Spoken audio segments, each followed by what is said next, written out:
सच में मुझसे विवाह करोगे?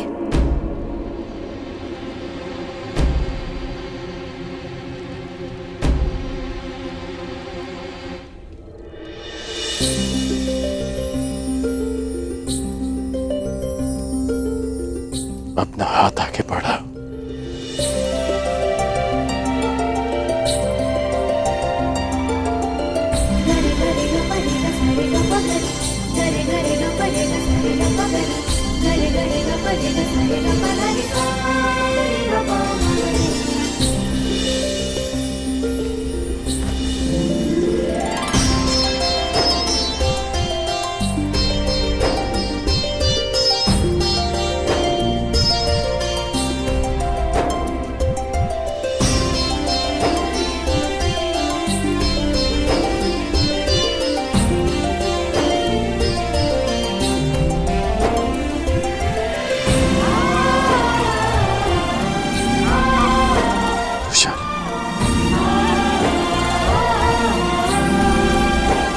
मैं तुमसे विवाह करना चाहता हूं।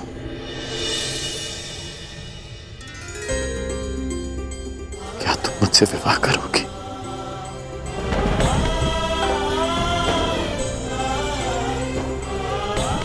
हाँ, वृषाली राधे कर्ण से विवाह करेगी।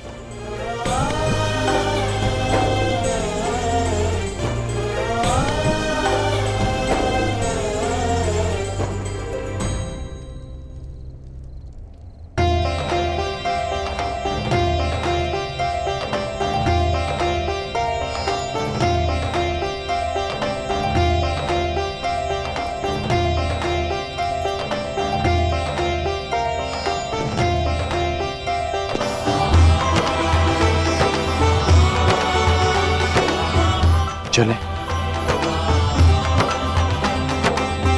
सारथी, प्रस्थान करो।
वैशाली,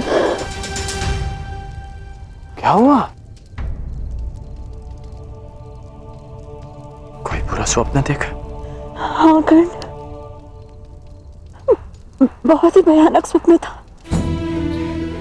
मैंने देखा कि तुम विवाह के पोशाक में किसी स्त्री के साथ रथ पर सवार हो और मैं सारथी बनकर रथ की भाग में संभाले हूँ। ऐसे स्वप्न कैसे आ सकते हैं मुझे? तुम स्वप्न में भी किसी और स्त्री के साथ कैसे विवाह कर सकते हो? स्वप्न तुम्हारा और आरोप मुझ पर। छेड़ो मत मुझे कर्ण,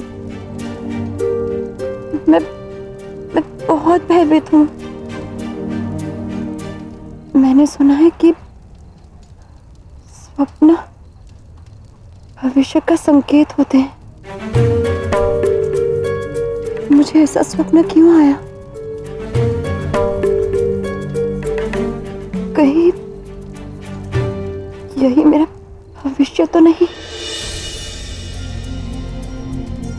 शांत हो जाओ वैशाली, शांत हो जाओ। अच्छा बताओ कि तुम्हारे स्वप्न में तुमने उस स्त्री का मुख देखा?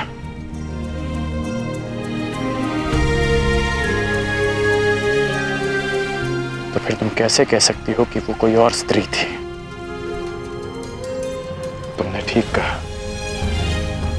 कि स्वप्न भविष्य का संकेत होता है। यदि हम जीवन को रथ मानकर चलें, तो ये स्वप्न संकेत कर रहा है कि इस राधेकरण की जीवन संगनी भी तुम हो और सारथी भी तुम। जिस पुरुष की पत्नी उसकी सहयात्री होने के साथ साथ मार्गदर्शिका भी हो, तो बड़ा भाग्यशाली होता है।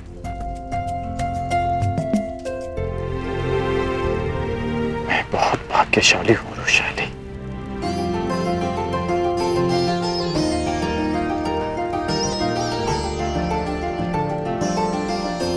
ईश्वर करे इस स्वप्न का संकेत वही हो जो तुमने समझाया, वो नहीं जो मैंने समझा। आज के लिए पर्याप्त समझ लिया रुशाली। अब भोजन कर लेते हैं ताकि भोर तक अंग पहुंच सके।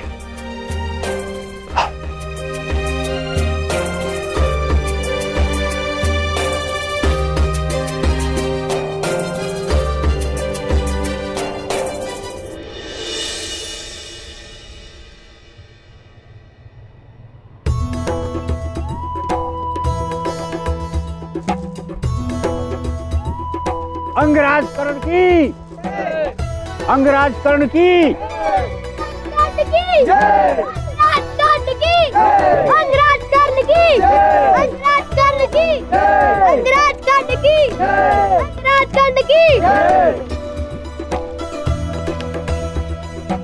अंग अपने राजा का स्वागत करता है।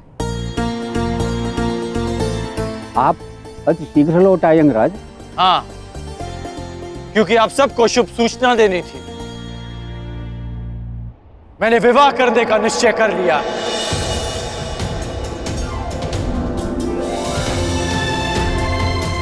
अंग देश को उसकी महारानी बहुत शीघ्र ही मिलेगी। अंग की रानी कौन होगी मित्र?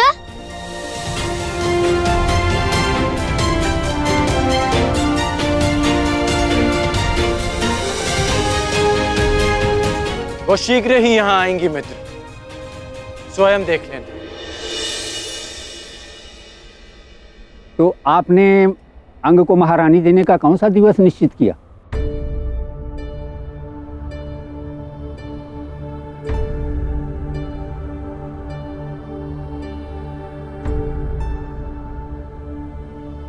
पूर्णिमा से अगले दिवस प्रतिपद को विवाह होगा।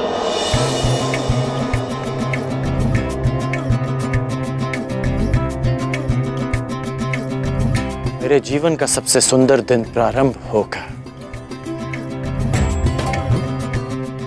तो दिवस तो अति अल्प रह गए हैं। मित्रों, चलो अपने राजा के विवाह की तैयारियां शुरू की जाएं। चलो चलो चलो।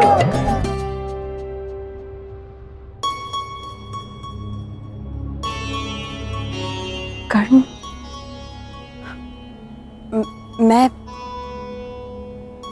मैं सोच रही थी कि बिना माता पिता के विवाह, तुम समझ रहे हो ना मैं क्या कह रही हूँ?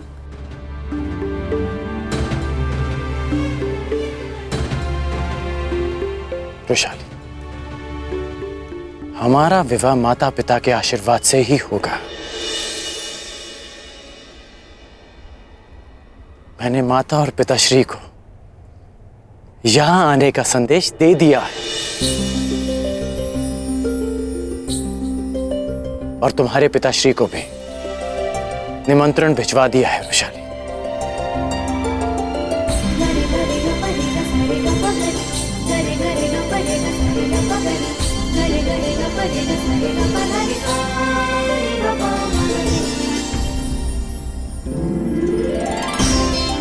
कन्या की आंखों में अश्रु विदाई के समय आने चाहिए, उससे पूर्व नहीं।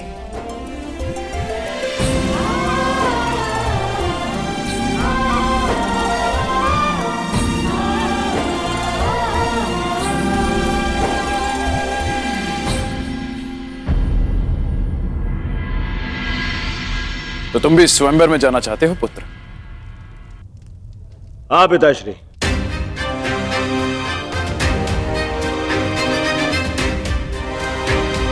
नहीं कुमार, ये नियम के विरुद्ध है। जब तक ज्येष्ठ पुत्र अविवाहित है, युवराज अविवाहित है, तब तक कोई और कुमार स्वयंवर में नहीं जा सकता।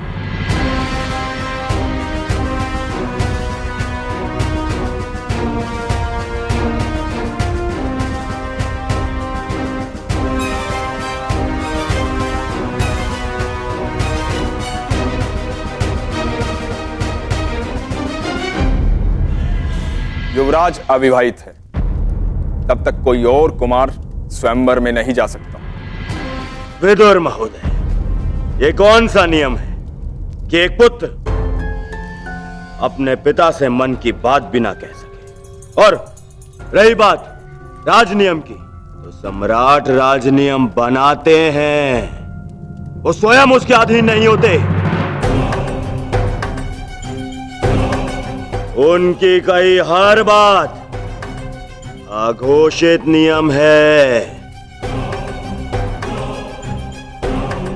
और अकारण विवाद क्यों करना है दुर्योधन? ना बात यदि युवराज की है तो उन्हीं से पूछ लेते हैं। क्यों युवराज युधिष्ठिर? जहां तक मैं समझता हूं, आप अपने अनुज का यह निवेदन अस्वीकार नहीं करेंगे।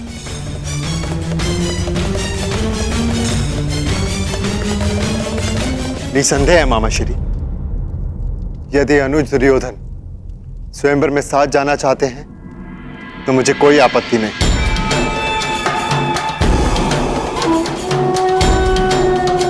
उन्हें अपने साथ ले जाकर मुझे प्रसन्नता होगी।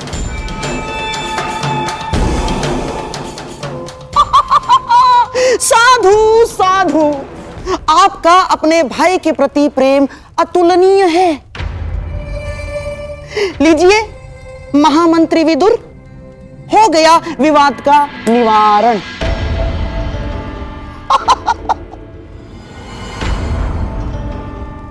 अब दोनों भाई प्रसन्नतापूर्वक स्वयंवर में जाएंगे, और यदि कुमार दुर्योधन साथ रहेंगे तो युवराज युधिष्ठिर की सुरक्षा भी हो जाएगी। और अपने भ्राताओं की सुरक्षा के लिए मैं साथ जाऊंगा ज्येष्ठ पिताश्री।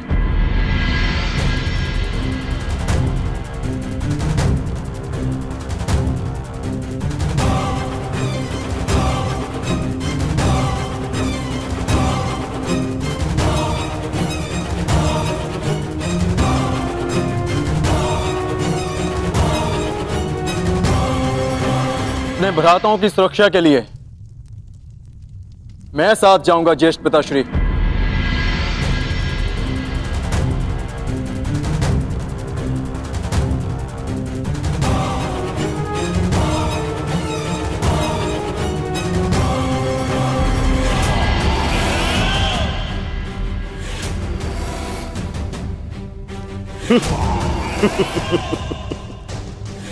स्वागत है अर्जुन, स्वागत है तुम्हें। मेरा एक मित्र भी तुमसे मिलने के लिए विलायत।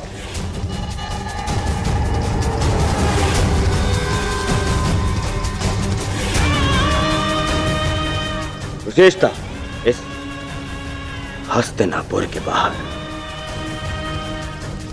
वो भी हमारे साथ चलेगा।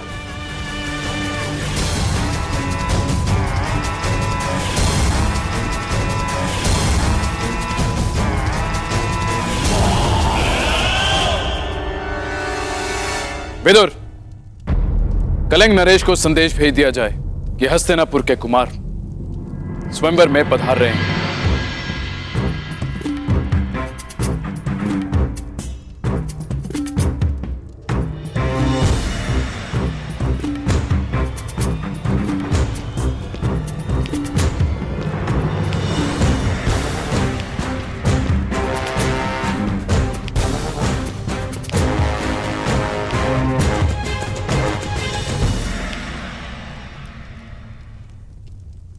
मामा, आपने कहा था ना कि कर्ण युद्ध का पासा है, षड्यंत्र का नहीं। हाँ। तो अब इस पासे को अंग से बुलाने का समय आ गया है।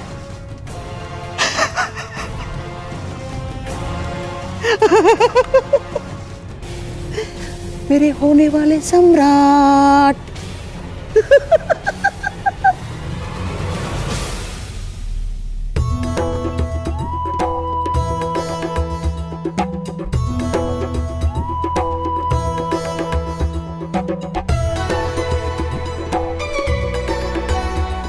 देख रहे हो कर, कितने सुंदर फूल है ना। हम हमारे विवाह में ऐसे ही पुष्पों से सज्जा करवाएं।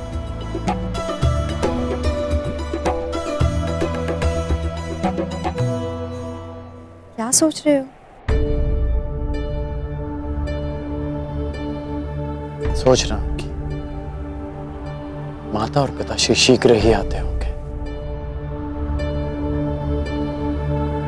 मेरे पिताश्री आएंगे या नहीं ज्ञात नहीं।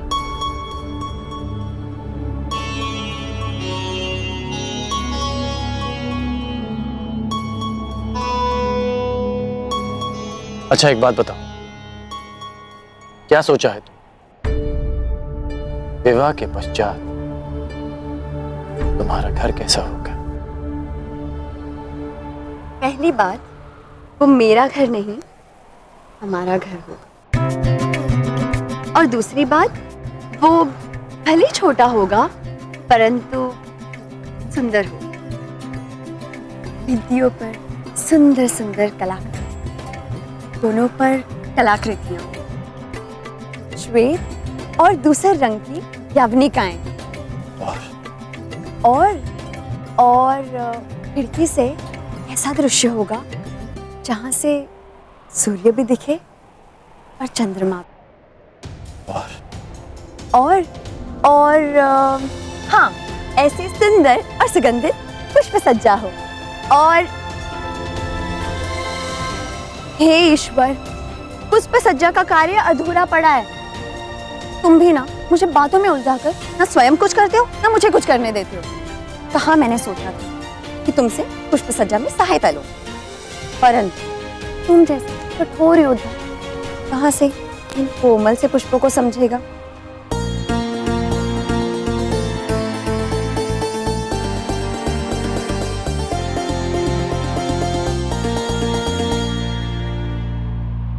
तुम्हारे साथ रह रहकर समझ गया।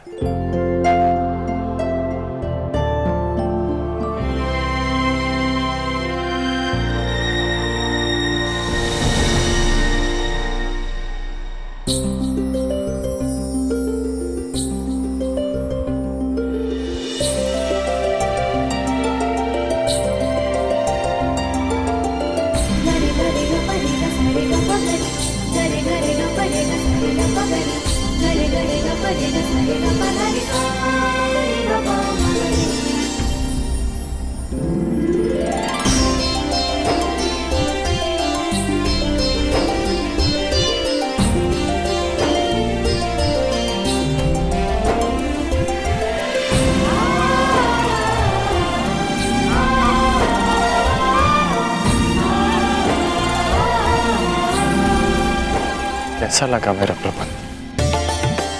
अद्भुत, अति सुंदर।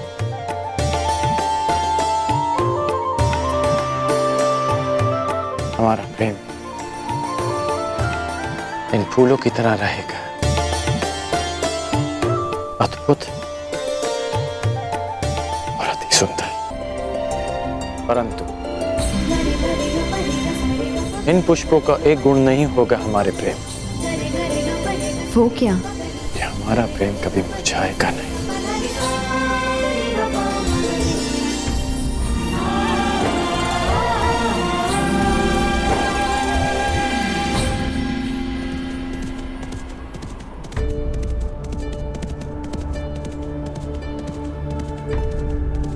रथ आने की ध्वनि है। प्रतीत होता है काका काकी आ गए। कदाचित मेरे बाबा भी?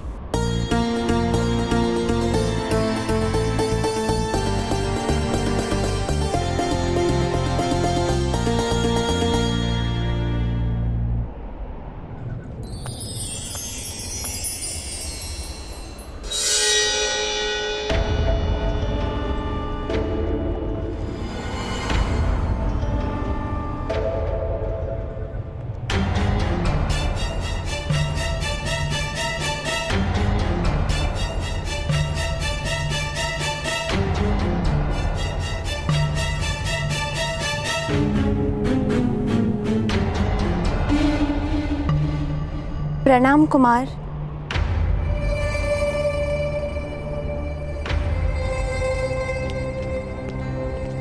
मित्र दुर्योधन, यहाँ अचानक?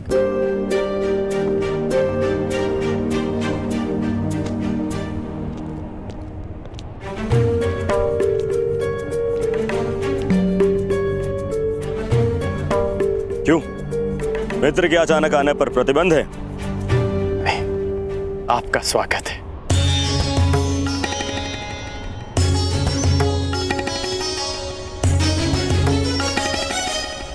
कैसे हो मित्र? आश्चर्यचकित हूं। आने का संदेश तो दिया होता मित्र, कम से कम स्वागत का प्रबंध तो कर लेता। स्वागत के समय नहीं है मित्र, हमें अभी और इसी समय कलिंग की ओर प्रस्थान करना है। चलो। अचानक कलिंग?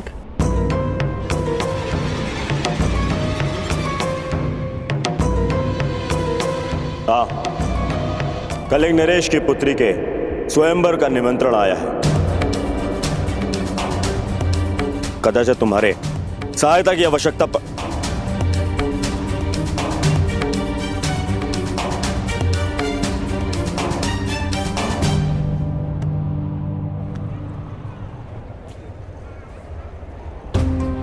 अब इसे क्या हुआ है? तो वृषाली और मेरा विवाह होने वाला है। तुम्हें भी निमंत्रण भिजवाया है मित्र। विवाह? कब है विवाह? पूर्णिमा के अगले दिन। तो मुझे लगा था कि अगर तुम मेरे साथ में चलोगे तो उचित होगा, परंतु तुम्हारा विवाह भी है।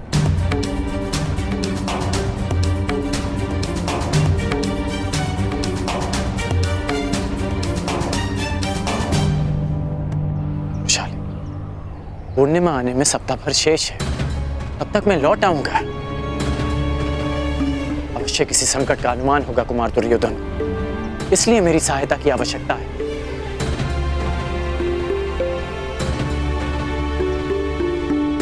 समझने का प्रयास करो वृषाली, मैं कुमार दुर्योधन का ऋणी हूं। उन्होंने मेरा लक्ष्य प्राप्त करने में मेरी बहुत सहायता की और आज उन्हें सहायता की आवश्यकता है। मैं उन्हें निराश नहीं कर सकता। मित्र की सहायता कर्ण का परम धर्म है।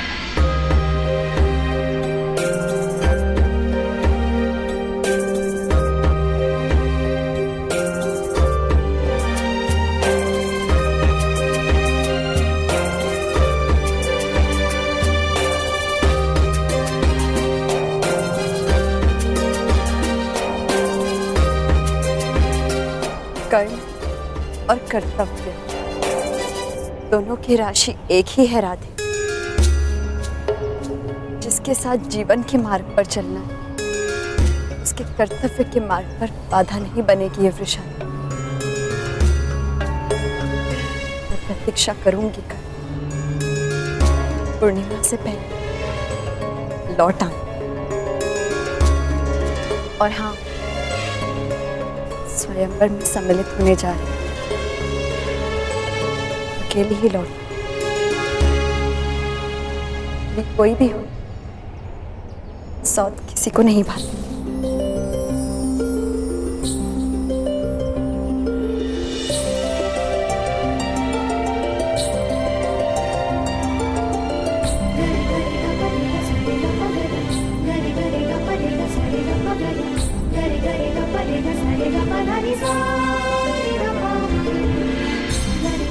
कर्ण और कर्तव्य की राशि एक, वैशाली और विश्वास की राशि भी एक है। और मुझे कर्ण का कर्तव्य है कि वो वैशाली का विश्वास ना तोड़े। यदि कर्ण धनुष तो वैशाली उसकी प्रतिज्ञा, ये साथ कभी नहीं छूटेगा। जानती हूँ कर्ण, तुम जा, परंतु शीघ्र ही लौटना, क्योंकि ये प्रेम बड़ा विचित्र है। चंद्रमा घटता भी है,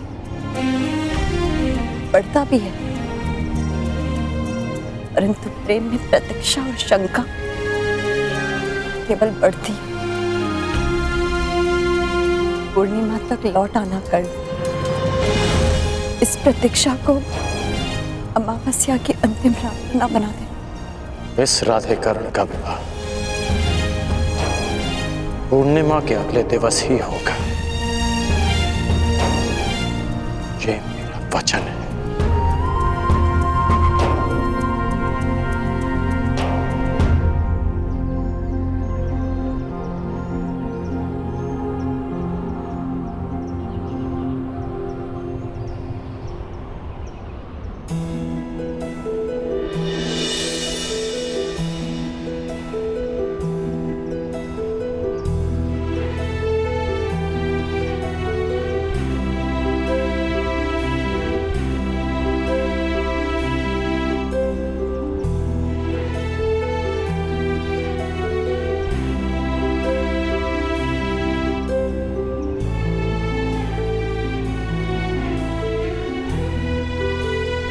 ईश्वर करे मेरा स्वप्न सत्य सिद्ध ना हो।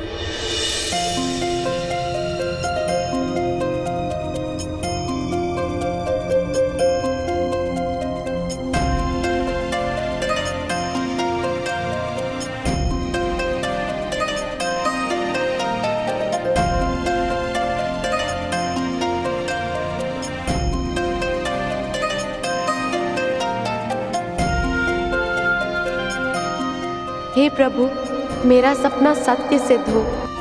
सुप्रिया,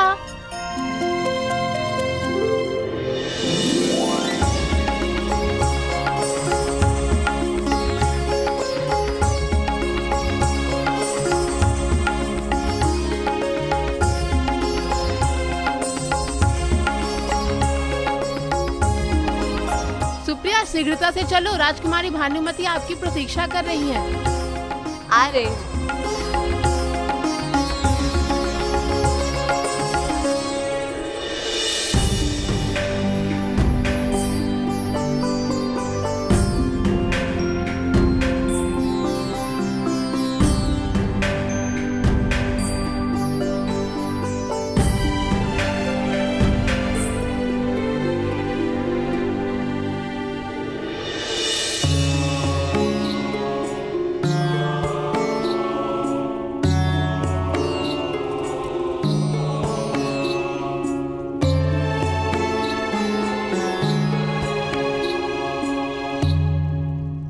रहने दो, तुमसे नहीं होगा।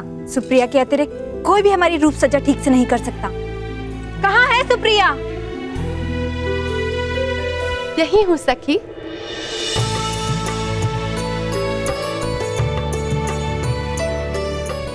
सुप्रिया, कहाँ थी तुम सुप्रिया? थोड़ी सांस तो लेने दिया करो। कभी कभी मैं सोचती हूँ कि तुम्हारे विवाह के पश्चात मेरे बिना क्या होगा तुम्हारा। होना क्या है, मैं तुम्हें अपने साथ लेके जाऊंगी। क्या हुआ, इतनी चकित क्यों हो गई हो? सखी, स्वप्न। मैंने एक स्वप्न देखा। मैंने देखा कि मेरा भी विवाह हो रहा है। अच्छा, तो तुमने अपने वर को देखा कि नहीं? नहीं, उनके मुख पर सूर्य जैसा तेज था।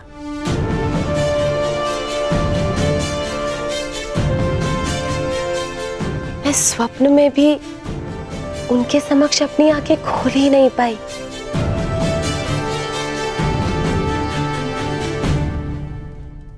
तो फिर सपने में देखा क्या? बस यही कि उन्होंने अपना पग जहां रखा वहां पुष्प खिला। ओहो, तो तुम्हारे मन में भी प्रेम के पुष्प खिलने लगे हैं। कहीं ऐसा ना हो कि मेरे स्वयंवर में अपने लिए वर ढूंढने लग जाओ।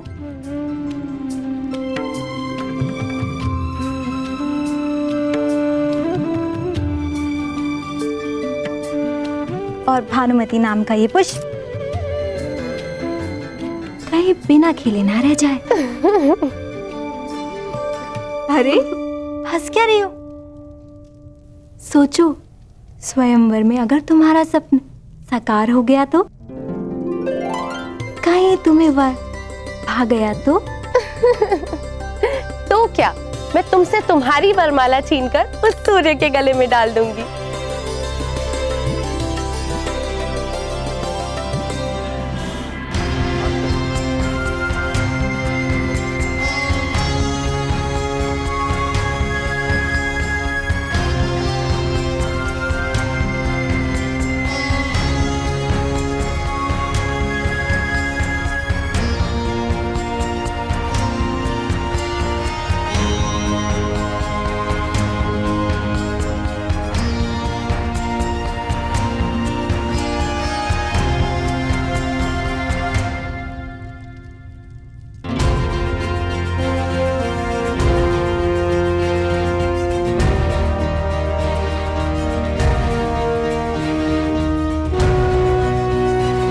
कलिंग का राजप्रसाद हस्तिनापुर जितना विशाल ना सही, किंतु सुंदरता में कम भी नहीं।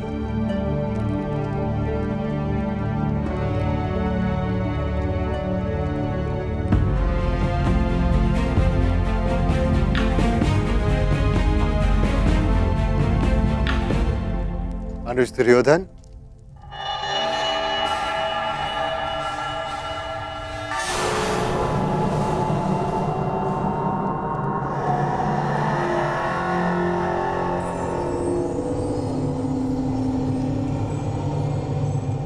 आप तो बहुत शीघ्र ही आ गए। मुझे तो लगा कि आप अंग से होते हुए आएंगे, इसीलिए आपको विलंब होगा।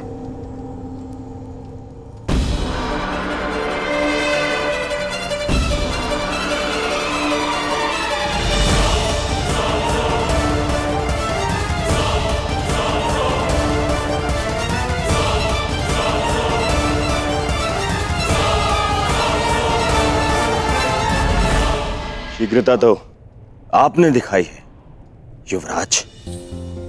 बड़ी ग्लानि होती है मुझे जब मैं सोचता हूं कि इस महान भारत युग को युधिष्ठिर जैसा युवराज मिला है।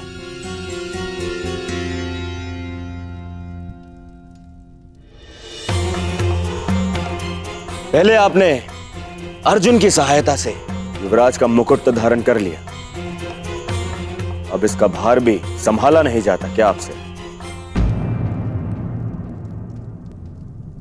कि आज भी अर्जुन को ले आए हैं अपनी सहायता के लिए?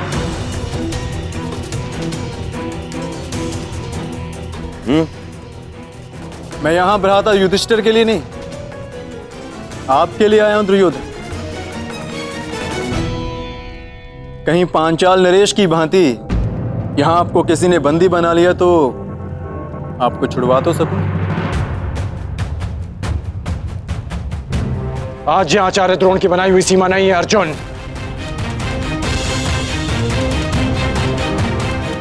आज दुर्योधन के साथ कर्ण भी प्रस्तुत है, जो उनकी हर शत्रु से रक्षा करने में समर्थ है।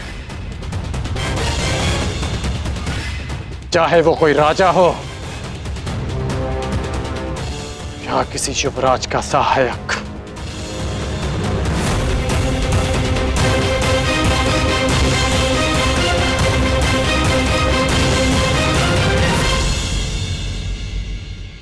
तो क्यों ना अधूरा द्वंद्व यहीं पूरा कर लिया जाए कर्ण। ना ये रंगभूमि है, ना ये रणभूमि है। मैं यहां तुमसे द्वंद्व नहीं करने आया अर्जुन, मैं यहां अपने मित्र की सहायता करने आया हूं।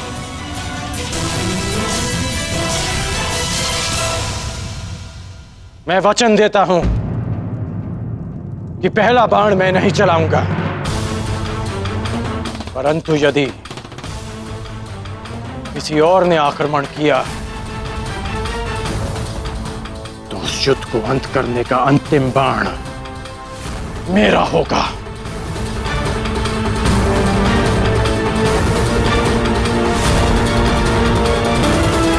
शांत अनुज, ये मत भूलो कि हम यहां पर ना तो प्रतिस्पर्धी हैं और ना ही शत्रु। दुर्योधन भी हमारा ही भ्राता है। हम यहां पर हस्तिनापुर से स्वयंवर में भाग लेने आए।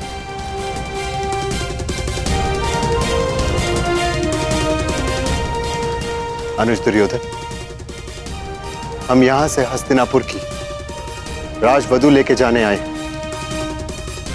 इसीलिए इससे कोई अंतर नहीं पड़ता कि वरन आपका हो या मेरा।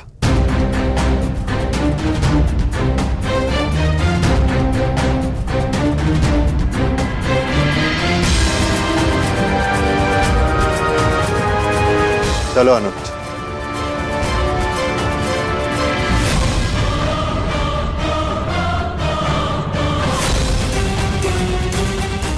चलो।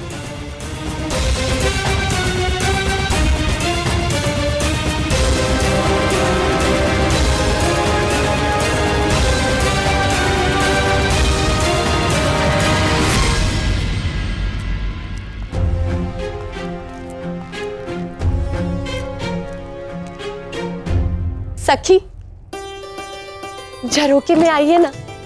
यहाँ से स्वयंवर में आए सभी राजा और राजकुमार दिखाई दे रहे हैं।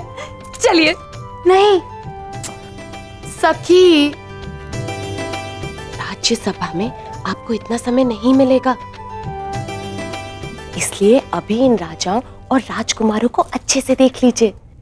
वर चुनने में सरलता होगी आपको। इतने सारे राजकुमारों में से किसी एक का चयन करना कोई आसान कार्य तो नहीं है ना? इतना कठिन भी नहीं है सखी। एक काम करती हूँ, मैं देख के आती हूँ और फिर आपको बताती हूँ कि किससे विवाह करना चाहिए। हाँ? चलो कर्ण, हम वहां बैठेंगे। क्षमा करना मित्र, मैं यहां अवश्य तुम्हारे साथ आया, परंतु मैं स्वयंवर में भाग नहीं ले सकता। ये स्थान तुम्हारे लिए है। तो तुम क्या करोगे? मेरा कार्य तुम्हारी रक्षा करना है। मैं इस महल का निरीक्षण कर कर आता हूं।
बनकर तो आ जाते हैं, किंतु अतिथि होने का आचार व्यवहार नहीं जानते।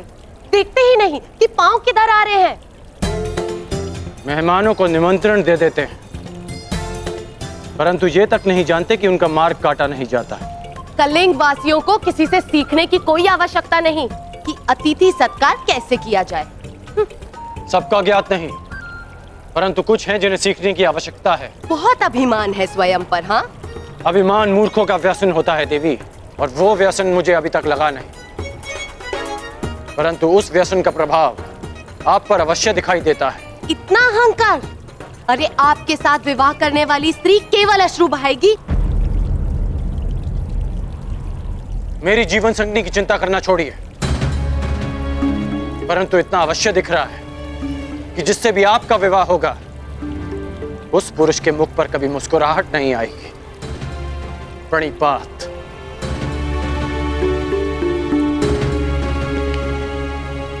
हाँ, अभिमानी।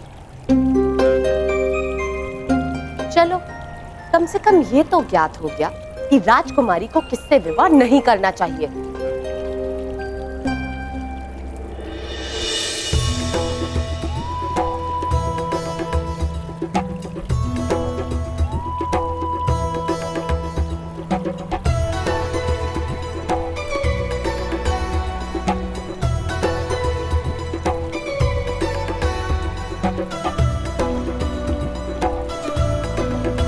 इस अभिमानी के स्पर्श से ये फूल कैसे खिल गया? क्या ये अच्छा संकेत है?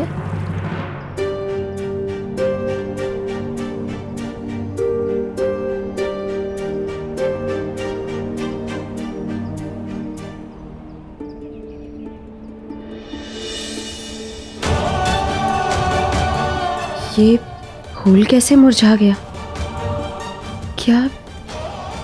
क्या ये कोई बुरा संकेत है?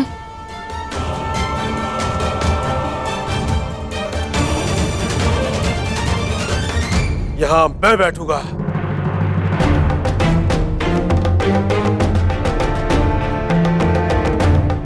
जहां मद्र नरेश की दृष्टि पड़ जाती है वो स्थल उसका हो जाता है चोलराज। अब ये स्थान मेरा है। यहाँ सर्वप्रथम मैं उपस्थित हुआ था और इस स्थान पर तुम बैठना चाहते हो ताकि कुमारी भानुपति की दृष्टि सर्वप्रथम तुम पर पड़े, लेकिन हम ऐसा नहीं होने देंगे। इस स्थान पर हम बैठेंगे। आप दर्पण देखा करे चोलराज, दरिद्रता आपके मुख पर विराजमान है और आप इस प्रथम स्थान पर विराजने आ गए। कहीं ऐसा ना हो कि राजकुमारी भानुमति आपको देखते ही भय से मूर्छित हो जाए। आप हमारा अपमान कर रहे हैं। अपमान तो उसका होता है जिसका कोई मान हो। हम तो आपको अपमान के योग्य भी नहीं समझते।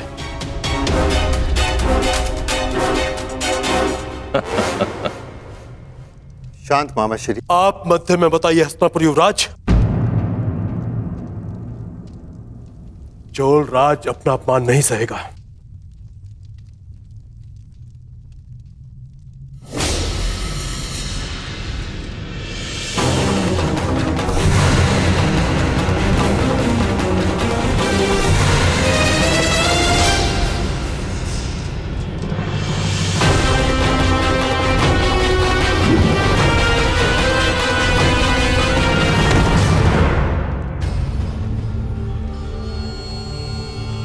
क्या हुआ चोलराज? उठो, प्रहार करो। मुझे क्षमा करें मद्र नरेश।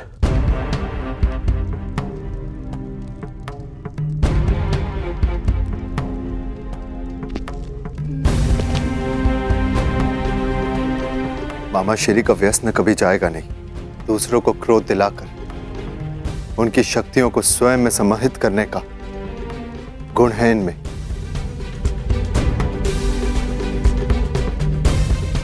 चलो अर्जुन।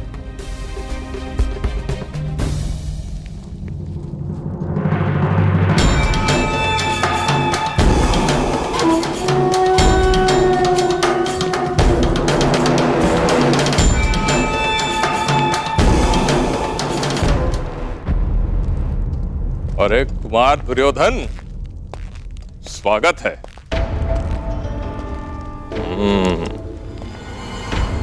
युवराज न बन पाने का क्षोभ आप स्वयंवर में विजय होकर दूर करना चाहते हो।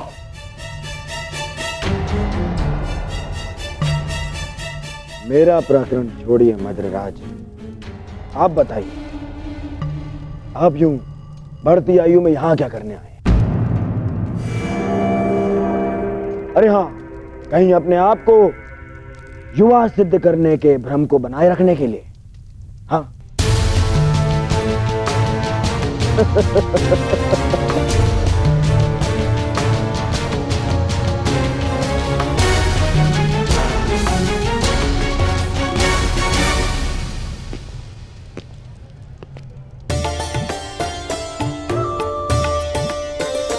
सखी, उसे देख रही हो? भूल से भी उसे मत चुनना अपना वर, बहुत ही अभिमानी है।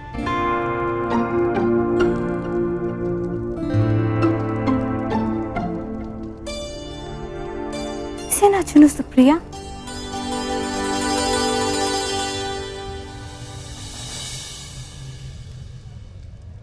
अब जाने दो, वैसे भी वो उनमें सम्मिलित है ही नहीं जो आपसे विवाह करने के इच्छुक हैं। तो इस पे तुम्हारा मुख क्यों खिल उठा? लगता है जैसे उसे तुमने पहले से ही पसंद कर रखा है। नहीं सखी, ऐसा नहीं है।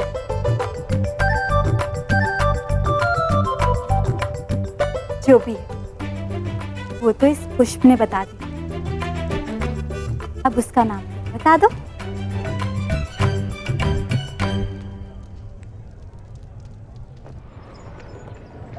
वृषाली। काका काकी,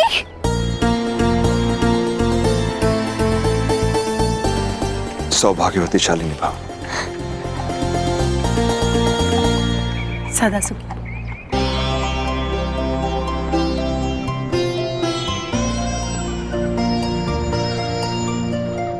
अब तो तुम सदा के लिए मेरे पास आने वाले।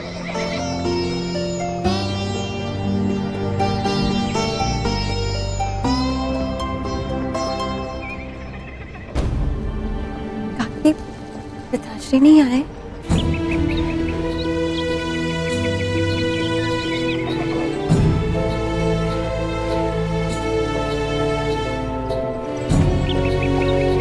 काका काकी, कर्ण तो है नहीं यहाँ। जानता हूं। हस्तिनापुर में सूचना मिली, कुमार दुर्योधन उसे अपने साथ कलिंग ले गए।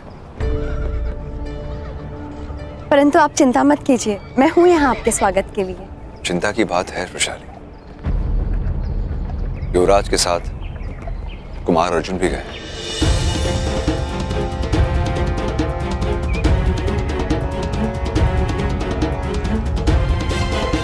और वहां उन दोनों को रोकने के लिए ना महामहिम भीष्म है, ना ही आचार्य ध्रुव। कहीं कर्ण और कुमार अर्जुन के बीच कोई टकराव हुई, कुछ भी हो सकता है।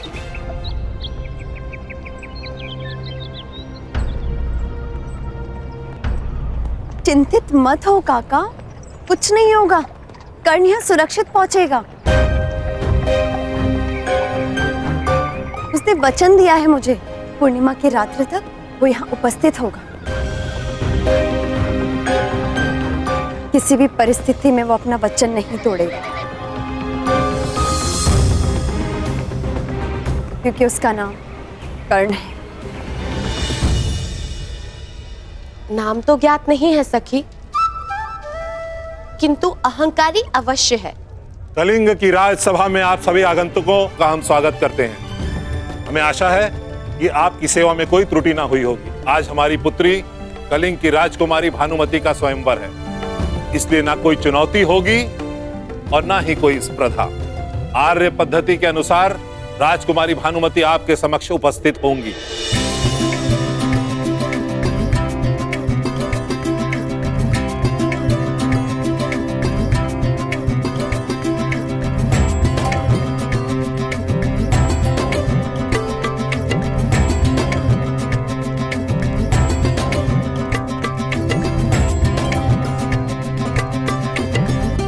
मेरी पुत्री भानुमति आप सभी का परिचय जानेगी और जिस किसी को वो अपना वर चुनेंगी उसी के साथ उनका विवाह संपन्न होगा।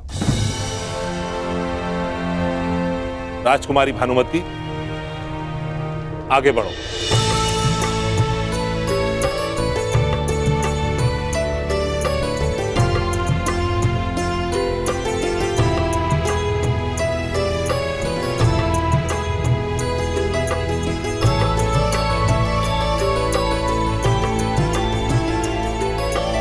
ये है मद्रुपति, महाराज शल्य, तलवार चलाने और मल्ल युद्ध में निपुण।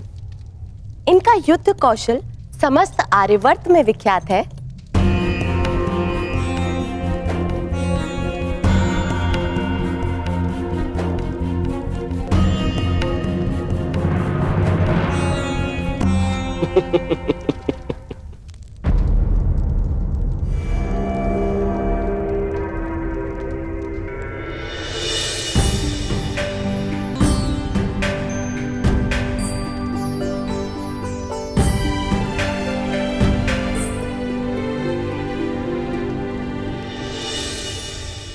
मित्रकर्ण, यही है वो जो मेरी जीवन संगिनी बनेगी।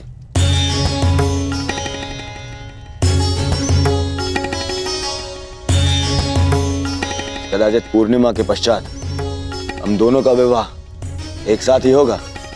मित्र, तुम भूल रहे हो कि यह स्वयंवर कुमारी भानुमति का है। यहां चुनने का अधिकार केवल उन्हें है। यदि ऐसा है तो उसे दुर्योधन को चुनना होगा। अब भानुमति का विवाह दुर्योधन से ही होगा।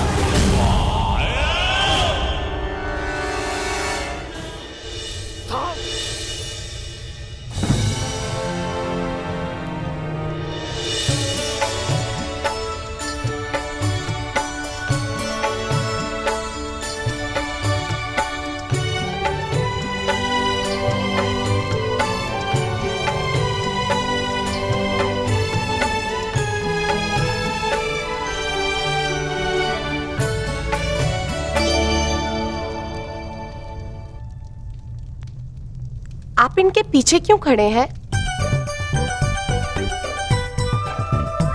कौन है आप?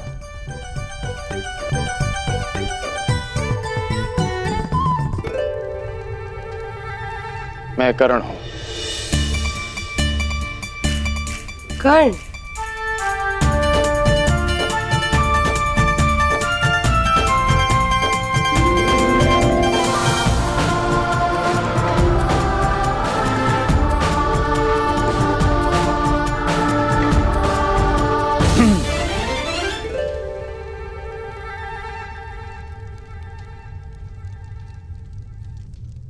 और ये है हस्तिनापुर कुमार, सम्राट धृतराष्ट्र के पुत्र।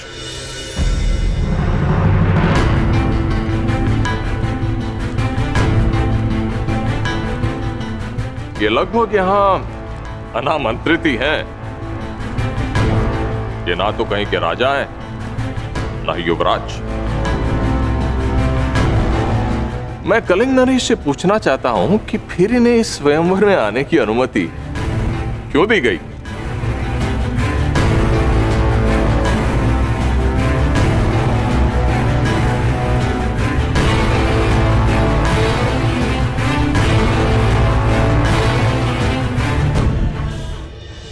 मैं कलिंग नरेश से पूछना चाहता हूं कि फिर इन्हें इस स्वयंवर में आने की अनुमति क्यों दी गई?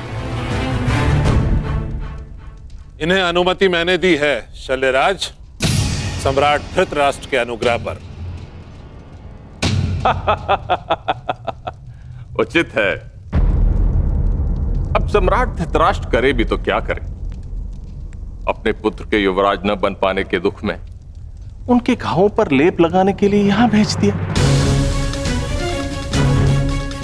भाई, हम तो कहते हैं कुमारी भानुमति का विवाह इन्हीं से करवा दीजिए। कदाचित विवाह के शुभ अवसर पर इन्हें मुकुट पहनने का सौभाग्य मिल जाए।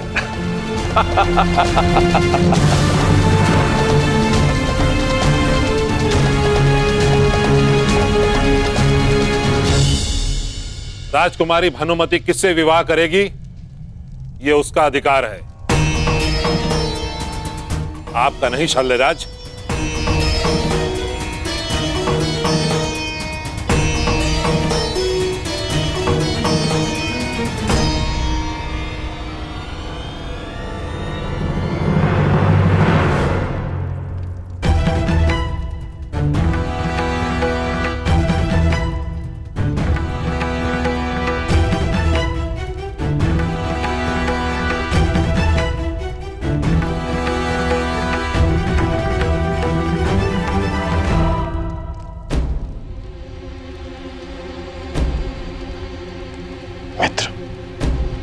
अपने क्रोध पर नियंत्रण रखो।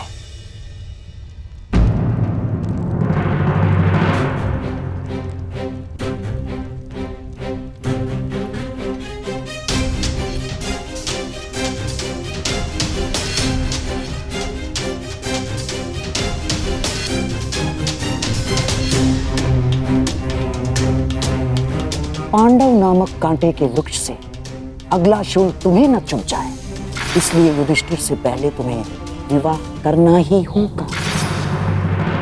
बस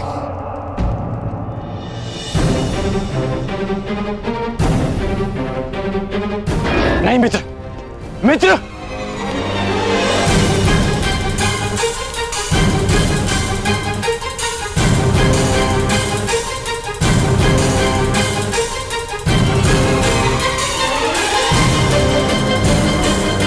यह अपराध है, ये स्वयंवर नहीं हरण है। स्वयंवर कहो या हरण, मैंने भानुमति का वरण कर लिया है।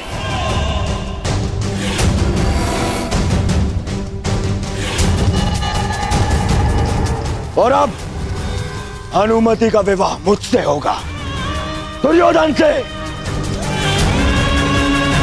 और ये मैं अपने बल पर करूंगा, अपने पिता के अनुग्रह पर नहीं।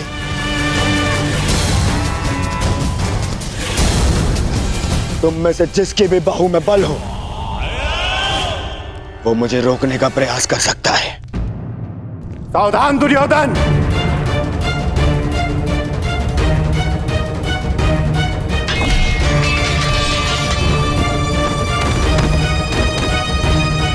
अरे स्वयंवर में हस्तिनापुर का आमंत्रित कुमार स्वयंवर का हरण कर ले, ये हस्तिनापुर की मर्यादा का हनन है और नारी की गरिमा का भी।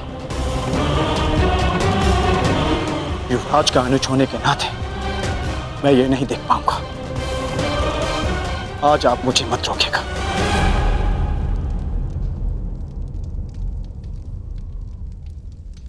सावधान दुर्योधन!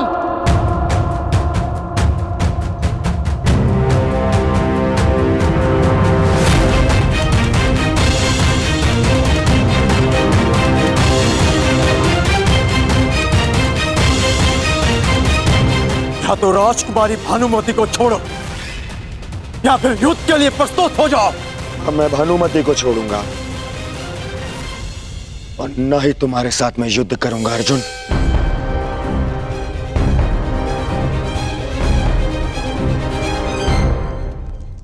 मित्रगण,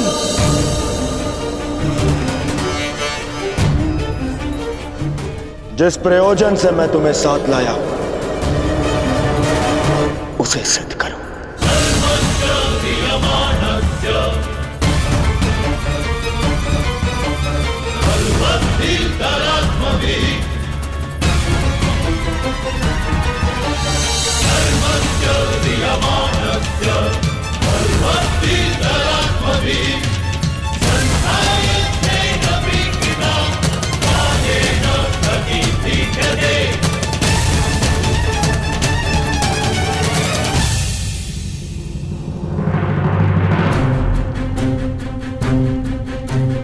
अर्जुन!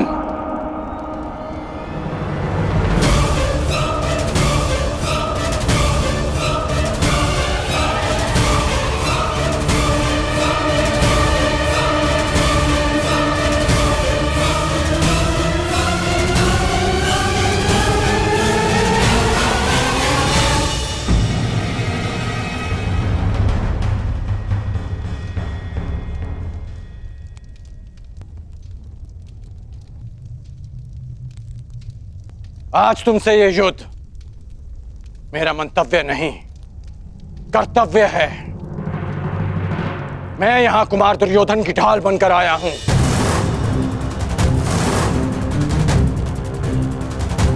आज हमारे बीच कोई नहीं, ना आचार्य द्रोण, ना पितामह, ना दिन बीतने की चिंता और ना ही किसी निर्दोष के मारे जाने का भय। हाँ,